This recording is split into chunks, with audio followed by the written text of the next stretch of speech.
So we're now going to turn our attention to the most pressing challenge mentioned by Phumzile, the most pressing challenge of this convening and of our time, climate change. And I'm going to be welcoming up two speakers.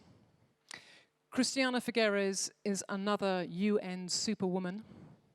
She led the UN Framework Convention on Climate Change from 2010 to 2016, which means that she picked up from the disappointment of Copenhagen and landed the Paris Agreement, for which, her role in which, she deserves our deepest gratitude. And she deserves our greatest support now, because she informs me that she is not capable of single-handedly making the world hold to those climate promises. Her current role is as the convener of Mission 2020, a global initiative which aims to curb greenhouse gas emissions by the year 2020, just 2 years' time. She'll be joined up here by Tara Houska, who is a native rights attorney from the Couchiching First Nation. She is the National Campaigns Director for Honor the Earth, an environmental justice organization run by native leaders. And given our theme of proximity, I can say that Tara has been very close to the action. She's lived under canvas at both Standing Rock and now at Pipeline 3 in northern Minnesota. Please welcome Christiana and Tara.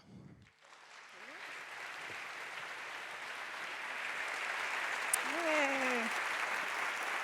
Thank you. Hey. Good to see you.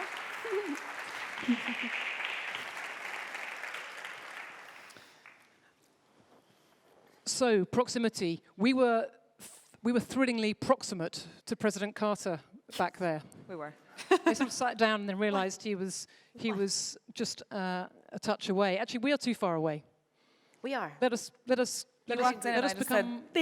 increase our proximity. Yeah. Tara. Sure. Better. Much better. Much Better. Okay. So I want to start by asking you how you're thinking about this theme of proximity in terms of both of your work on this issue right now. Christiana. You know, when I found out that this was the topic of this year's Skoll Forum, I thought, how fantastic.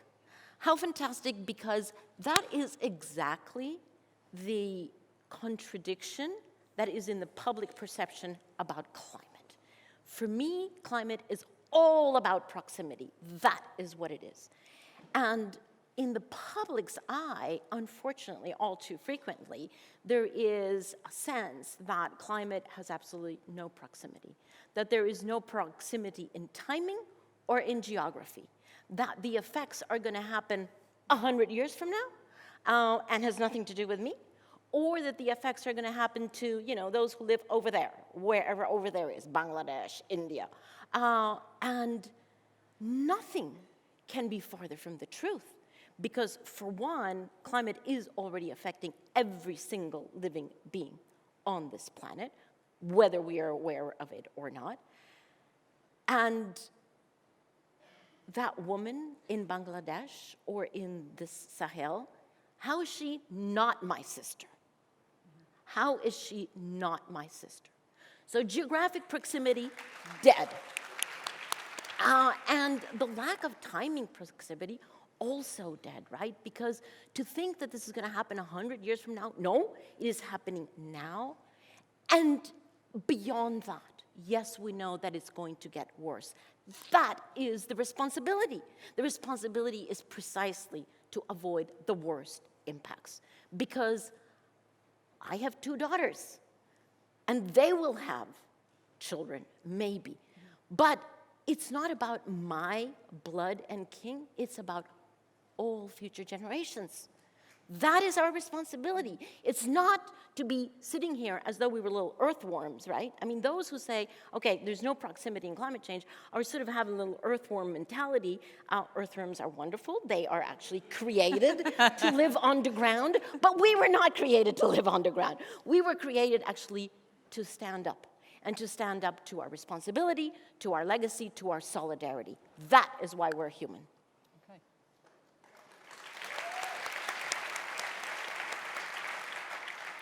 Well, that was amazing.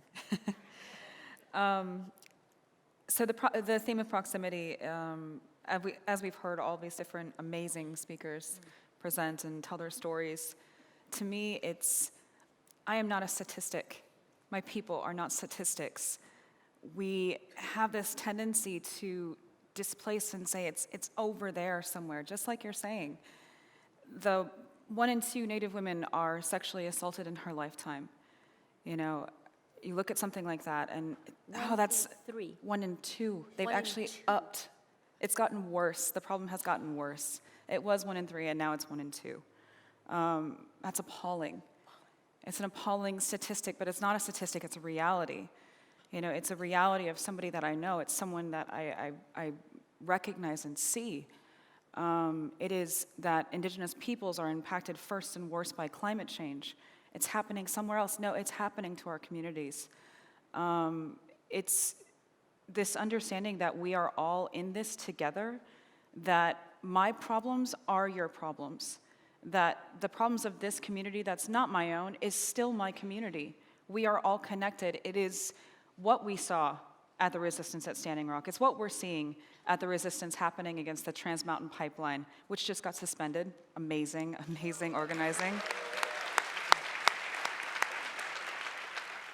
It's all of these people coming together and recognizing we can stand for a unified cause, and that unified cause is humanity. It is our future generations. And I know when we talked, you were pointing out that actually, it was the peoples who came to Standing Rock because it was proximity for them that have led to this huge moment for everyone else. Sometimes it is the people who are closest to the problem who are going to bring the activism which is going to inspire the rest of us. Absolutely. All of these people came from all these different walks of life, recognizing this is an issue of Indigenous rights, these people who are consistently forgotten in the conversation of America, despite it being where we're actually from. That we are this kind of footnote in history, and after that it was really sad, but then it moves on. No, we're still here, and our teepees have Wi-Fi. I mean, this crazy idea of, do you live in a teepee? I'm like, yeah, it's got Wi-Fi and a second floor, it's great. It's all these people coming with those ideas, right? They came to Standing Rock with those ideas, but then learned and created this new community together, this beautiful community that was, all these different people sharing and bringing culture and bringing perspective and skill sets and a unified cause of beauty, of we can do this together, we can stand against these machines and we can make a difference. And on June the 1st, Trump announced that he will pull America from the Paris Agreement. I can only imagine. The United States, because America is a continent with many countries. Yes. I'm so sorry. Yes. That was a little bit of truth and correction just there. That must have been, as the architectress of the Paris Agreement, that must have been a devastating moment. Where were you when, on June the 1st, when that news came through? Well, I was traveling, and I knew the speech was coming, so I organized my day so that I could listen. And I listened with a little piece of paper and a pen. And I thought, every time that there is a correct statement, I am going to write it down. And at the end of the speech, I had a blank piece of paper.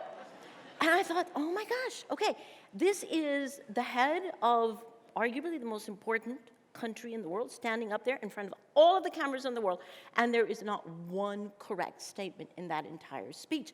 And it was in the Rose Garden. I thought, poor roses. How are they being subjected to this? But here is what I have seen since then. I sort of didn't graduate from kindergarten, so I think in pictures. So this is the picture that has evolved for me over the past year. It is sort of as though all of the countries of the world have created, unfortunately, I'm going to use the picture of a highway, and I know I have to change this, improve it, but it's a highway with many different lanes. And the highway is the highway of decarbonization. There are many lanes. Some are for the fast-moving vehicles, some are for the slower, some, there are many different vehicles of engagement, but everybody is moving in the same direction on the same side of the highway. And then one vehicle, large as it is, but it decides to park itself off over here. Now, And not only does it park itself over here, but it actually starts blinking yellow lights, right? Tick, tick, tick, tick, tick, tick. Now, what the parked vehicle with the blinking lights wants is for everybody to stop what they're doing, turn around, and pay attention. You know what happens if you're driving down a highway and you stop and pay attention to the blinking light that's parked? That could be very dangerous. So my suggestion is, let's just ignore this vehicle. Most vehicles that are parked along the highway,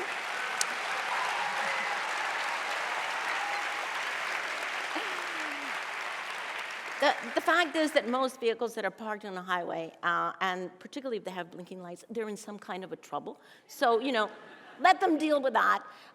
In the meantime, most of the US economy is actually still on the highway, certainly all of the other countries, and eventually they'll figure it out and join us. And Tara, I know that you were at Standing Rock when that news came through, and obviously that had very bad consequences for the Dakota pipeline decision-making. But I want to kind of fast forward a little bit, because actually, as well as doing that amazing work on the ground that you were doing there, you also began to kind of track, to kind of like, who else is responsible for this, and who else needs to kind of be held accountable. And I wondered if you wanted to speak to, in fact, actually a good place to start would be, Tara has not been to the UK before. She arrived on Sunday morning, and on Monday, perhaps you can say what you did. On Monday, I met with HSBC, JP Morgan Chase, and Barclays to discuss their investment in tar sands, fossil fuels, and Arctic drilling.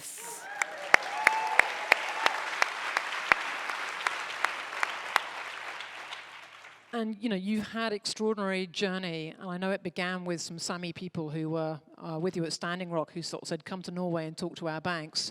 What if you could just kind of run us through that kind of first big early wins that you guys had? So there was a point in the campaign at Standing Rock where we were blockaded in physically by the police, and we couldn't actually access the space to block the pipeline from being constructed. And we were, what do we do? What can we do? And people began going out and figuring out, okay, who are the banks funding this project? They began shutting down bank branches. And it happened, first in North Dakota, then in Minnesota, then it started expanding all over. And then it was, what can I do to help? I can do this in my community. And then it turned into the Sami people came out and stood with us at Standing Rock and brought that message back. And then the Norwegian Oil Fund is the third largest funder of fossil fuels in the world. Well, let's have this conversation with them about what they're doing back to these people, out of sight, out of mind. And we'll start this conversation, then you can come over and see and talk with them yourself. And these Indigenous women came and sat with the Norwegian Oil Fund and all these different banking institutions. And after a couple meetings, it took more than a few, we got the news back that they were thinking about pulling out of the Dakota Access Pipeline project, and then a little bit later they were thinking about pulling out of fossil fuels altogether. And when that happened, the Norwegian Oil Fund is this massive institution, so it was, the entire industry for a day, the whole stock market was like, oh God, not these guys, they can't pull out of this industry. That's just a few committed people making this massive change in this huge industry. And that's continued. We've continued to meet with them to the tune of, just in this last year and a half, we're at almost $8 billion and counting of cities and pension funds and banking institutions pulling out of fossil fuels. Fast forward, the Norwegian Sovereign Wealth Fund, as you point out, is one of the largest sovereign wealth funds. And they, as you say, Tara, they have decided for themselves that they want to put out of fossil fuels. They have to get permission from the government of Norway, right? Mm-hmm. So they have requested parliamentary permission. The interesting thing, I think fascinating, is the reason why they're pulling out. They are pulling out, or they want to pull out, because they don't want to be exposed to double risk. Double risk. That's the interesting thing about this, okay?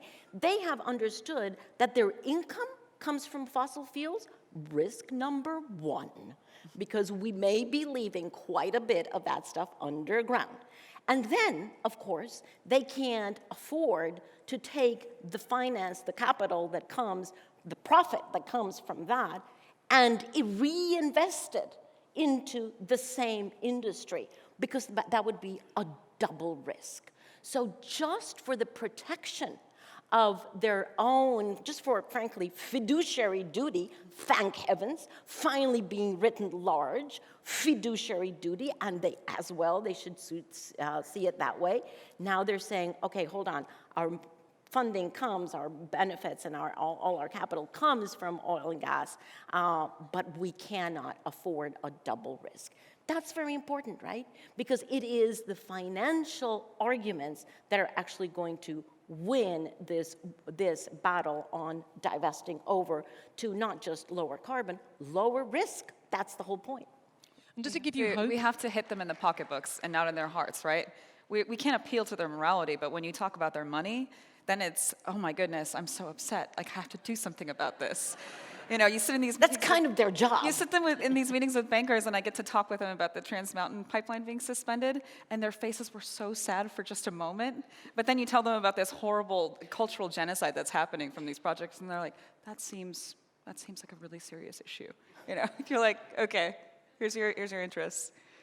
It really gives me hope when I look at the divestment movement. It's a relatively new movement, and the kind of timetable that we need to be on for this planet, it's exciting to see so much money moving. And this is something which affects all of us. I wonder if I could ask, if you work in finance and investment, can you put your hand up and keep it up? If you work for a grant-making organization, so you handle grants and money, so keep your hands up, you people, then add your hand as well. And if you have money in the bank, add your hand. Yeah, I mean, this affects us all. Yeah. We have so little time.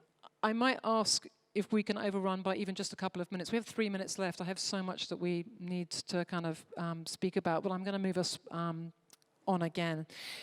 The role of women. This is such an urgent crisis. We've got 2 years to get on track with the Paris Agreement, to kind of wake up the hearts and minds and wallets of individuals, of communities, of societies, of organizations. What is the role of women in this? Because I feel like there's been a very male and technocratic approach to climate change up until this point. Do either of you want to comment on that? I can jump in. Yes, and. Yes, that I do think that the increasing from where I sat at the UN, I could literally see in the participation in the negotiations over the 6 years that took the negotiation of the Paris Agreement, I could literally see the increase of women participating in the negotiations. Good on that, right? And I do think that women have a certain propensity to think or to act more collaboratively, to engage in collective leadership, to be much more inclusive, much more empathetic, much more long-term thinking because of our biology. So we do have a certain propensity to that. However, I do also want to point out that just because women are sitting on the table, that is no guarantee that we're actually going to address these issues, okay? And secondly, it is frankly unfair to have thousands of years of our history in which we have discriminated against women, and now all of a sudden we're waking up and we're going, right, women are going to bring peace to the world and they're going to save the planet. I thought we just discriminated against them for thousands of years. But we are, aren't we? Well, I mean, to be fair. in collaboration. No, I actually do think it's important that we recognize what I would call these feminine traits, and I wish we had other name for it, that need to be present in women and in men. And didn't we just hear President Carter, right, speaking about love, speaking about equality? Those are the traits, then whether it comes from a man or a woman, that is what is going to get us there. So it's not just about having women, it's about the traits that we bring.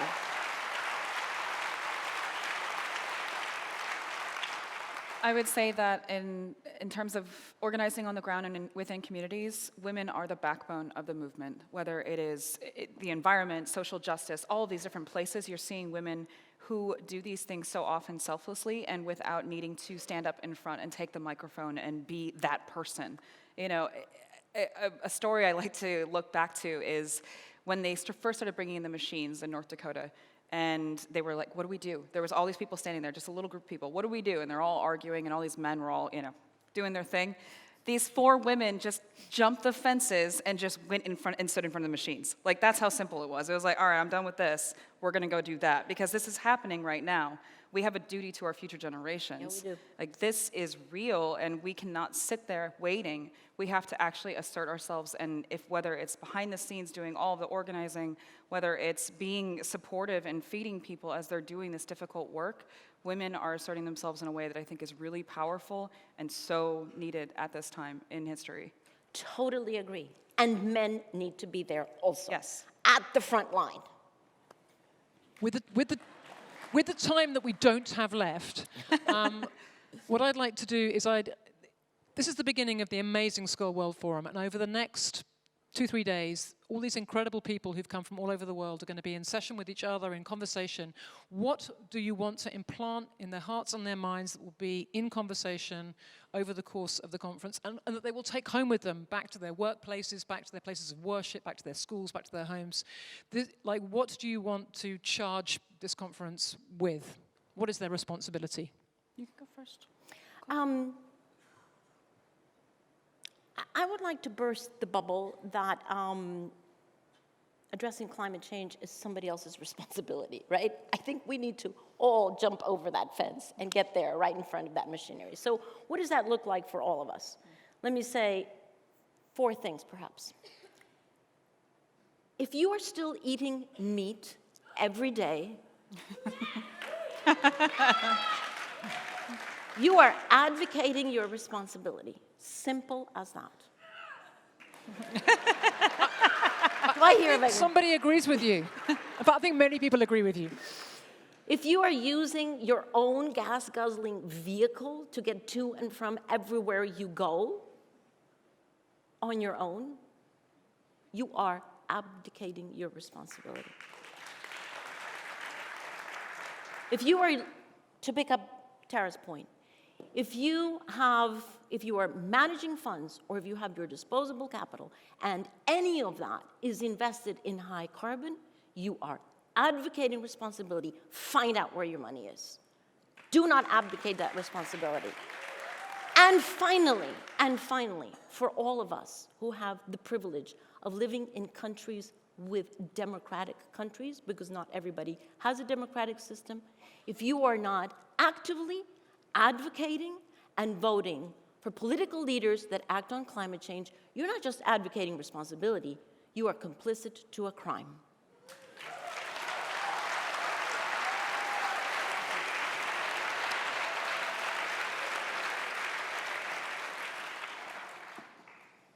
First, think about where your food and where your water comes from. People forget that. They buy it packaged, it's been turned into something else. Everything that we have comes from the earth. Everything that we get rid of goes back to that same earth. We have a responsibility to actually know where these things come from and to understand that if those places are contaminated, if they're extracted, if they're destroyed, that affects you also. It is not just our problem, it is your problem. Second, think about your consumption.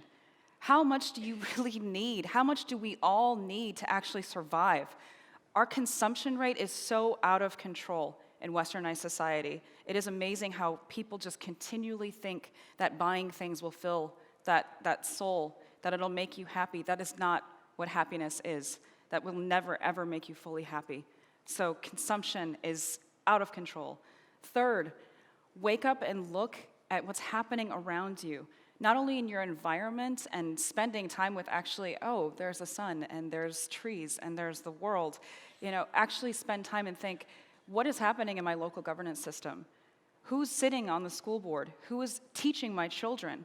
Who's responsible for creating that curriculum? What are we putting for the next generation? What are we giving the next generation? How are we actually engaging in that and not just sitting back and looking at the very top? Because top-down organizing, it's not enough and it's not working. And last, I hope that we can all take it upon ourselves to teach and accept the truth, both past and present. We need to change how we are living and how we are understanding each other. An inclusive society cannot be inclusive unless we are all sitting at the table. And that means understanding everyone's background and not teaching these versions of history and versions of the present that are steered towards one group. So I hope that we can all do that.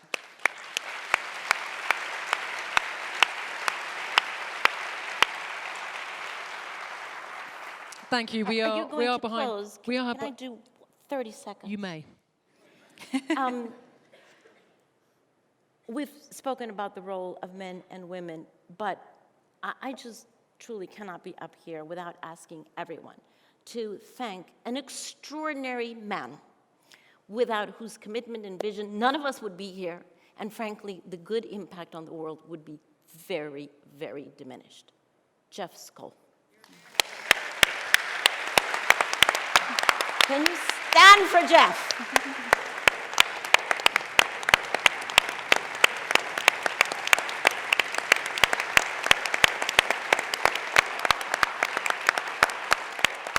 So fantastic.